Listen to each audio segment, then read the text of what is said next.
जय महालक्ष्मी दोस्तों, मैं नरेंद्र वर्मा आपका भक्ति स्टोरी ब्लॉग में एक बार से फिर स्वागत करता हूं, अभिनंदन करता हूं। आशा करता हूं आप महालक्ष्मी कृपा से आनंद में होंगे। दोस्तों, आज मैं आपको महालक्ष्मी की एक ऐसी पौराणिक कथा बताता हूं जिसके द्वारा आपको पता चलेगा कि माता लक्ष्मी ने पृथ्वी लोक पे आके नौकरानी बनी थी।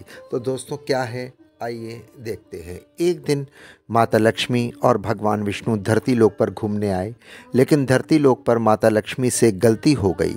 उसके बाद भगवान विष्णु ने उन्हें धरती लोक पर 3 साल तक नौकरानी बनकर रहने को कहा।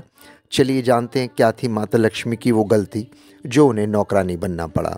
जानने से पहले प्लीज़ दोस्तों ब्लॉग को लाइक करें, सब्सक्राइब करें, शेयर करें और बेल आइकॉन को प्रेस करें। एक दिन भगवान विष्णु शेषनाग की शैया पर बैठे हुए थे, लेकिन उनका मन लग नहीं रहा था। फिर उन्होंने निश्चय किया कि पृथ्वीलोक से घूम आते हैं। उसके बाद वो पृथ्वीलोक पर जाने के लिए तैयार होने लगे। भगवान विष्णु को तैयार होता देख देवी लक्ष्मी से रहा नहीं गया। देवी लक्ष्मी ने भगवान विष्णु के पास आई और बोली, प्रभु, इतनी सुबह कहाँ जाने की तैयारी हो रही है? तब भगवान विष्णु बोले, देवी, मैं धरती लोक पर भ्रमण करने जा रहा हूँ। भगवान विष्णु की बातें सुनकर माता लक्ष्मी बोली, स्वामी, क्या मैं भी आपके साथ धरती लोक पर जा सकती हूँ? फिर विष्णु जी ने कहा, देवी, आप मेरे साथ धरती लोक पर चल सकती हैं, लेकिन मेरी एक शर्त है, आपको माननी होगी। उसके बाद माता लक्ष्मी ने कहा, प्रभु, आपके साथ जाने के लिए मुझे कोई भी शर्त स्वीकार है, लेकिन पहले आप शर्त तो बताइए। विष्णु जी ने कहा, मेरी शर्त यह है कि आप धरती लोक पर उत्तर दिशा की ओर मत देखिएगा। उसके बाद भगवान विष्णु और माता लक्ष्मी धरती लोक की ओर चल दिए। माता लक्ष्मी जब भगवान विष्णु के साथ पृथ्वी पर पहुंची, तब धरती लोक पर बहुत ही सुबह हुई थी, बड़ी सुहानी थी।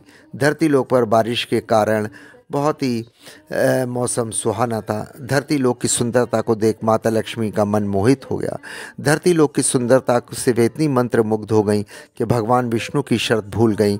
चारों ओर देखने लगी और मन ही मन कहने लगी, आज धरती कितनी सुंदर दिख रही है। आज कुछ समय भ्रमण करने के बाद माता लक्ष्मी को उत्तर दिशा में एक सुंदर बगीचा दिखा और उस बगीचे से माता लक्ष्मी ने एक सुंदर सा फूल तोड़ लिया। फूल की सुंदरता देख माता लक्ष्मी से रहा नहीं गया था। और इसके बाद कुछ देर बाद वे फूल तोड़कर भगवान विष्णु के पास पहुंची। लेकिन जब भगवान विष्णु ने देवी लक्ष्मी के हाथों में उस फूल को देखा तो वो उदास हो गए। उसके बाद भगवान विष्णु ने माता लक्ष्मी से कहा, देवी, बिना पूछे किसी की वस्तु नहीं लेनी चाहिए। फिर भगवान विष्णु ने अपनी शर्त याद दिलाई। भगवान विष्णु की बातें सुनकर माता लक्ष्मी ने कहा, प्रभु, मुझसे इतनी बड़ी भूल नहीं हुई है, मुझे जो आप क्षमा नहीं कर सकते। उसके बाद भगवान विष्णु बोले, देवी, मैं क्षमा नहीं किया जा सकता, इसकी आपको सज़ा भुगतनी पड़ेगी। चोरी तो चोरी ही होती है। आपने बिना आज्ञा के माली के ये फूल तोड़ा है।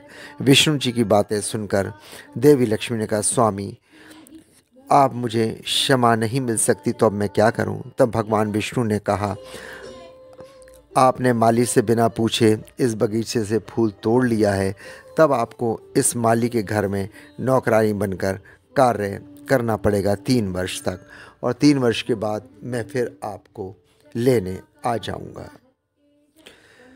आपसे प्रार्थना है कि आप तब देवी लक्ष्मी वहाँ पे एक गरीब लड़की के रूप में उस झोपड़ी के आगे पहुँची और वहाँ पे कन्या बनकर उस माली से कहने लगी कि हे माली, आप मुझे अपने यहाँ कुछ काम पे रख लीजिए, मैं एक गरीब कन्या हूँ। माली का नाम माधव था। उसको बड़ी दया आई और वे उस कन्या को अपनी झोपड़ी के अंदर ले आया। फिर पत्नी से बोला, आज से कन्या इस घर में मेरी बेटी बनकर रहेगी। यह सुन माधव की पत्नी बहुत खुश हुई। अगले दिन माधव की कमाई इतनी बढ़ी गई कि वो एक गाय खरीद लाया। उसके बाद दिन के बाद दिन माधव की आमदनी बढ़ने लगी। दिन प्रतिदिन आमदनी बढ़ती रही और फिर कुछ दिनों बाद माधव ने सोचा, जब से ये लड़की हमारे घर आई है तब से हमारी आमदनी बढ़ने लगी है। उधर वो लड़की सारा काम काज माधव के घर का करती, नौकरानी की तरह। अभी तो पहले की तरह मेहनत करता ही हूँ, कहीं ये लड़की कोई देवी तो नहीं, ऐसा माधव सोचने लगा। इसी तरह समय बीतता गया और 3 साल पूरे होने के बाद जब माधव अपने खेतों से आया तो दरवाजे पर देवी रूप एक महिला को देखा। तब उसने देखा नज़दीक जाकर, तब माधव ने उस महिला को देखकर वह समझ गया यह वह लड़की है जो 3 साल पहले मेरे घर आई थी। फिर माधव को समझते देर नहीं लगी और 3 साल से मेरे घर गरीब कन्या के रूप में माता लक्ष्मी वास करती रही। इसके बाद माधव ने अपनी पत्नी सहित बच्चों से बाहर आने को कहा कि जल्दी बाहर आओ। बाहर आकर जब माधव की पत्नी देवी लक्ष्मी को देखा तो हैरान हो गई। फिर माधव की पत्नी ने माता लक्ष्मी से कहा, माँ, हम लोगों से कोई गलती हो गई है तो हमें क्षमा कर देना।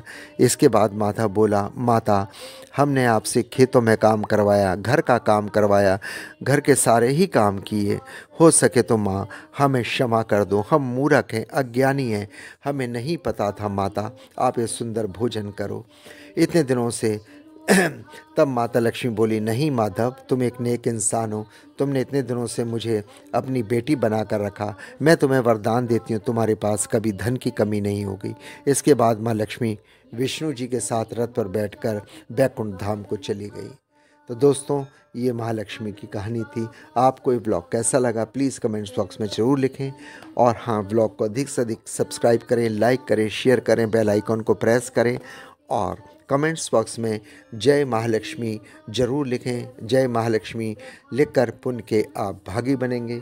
माता लक्ष्मी आपके घर में धन सुख संपत्ति खूब बरसाएगी। और हाँ, अपने आसपास सफाई ज़रूर बना के रखिए, क्योंकि सफाई के बिना कभी भी माता लक्ष्मी नहीं आती है। ये ध्यान रखना। आप अपने घर में प्रेम पूर्वक रहें, आनंद से रहें। जहाँ कलेश होता है, कलह होती है, वहाँ भी माता लक्ष्मी नहीं आती है। प्लीज़ सब्सक्राइब करें, शेयर करें, बेल आइकॉन को प्रेस करें।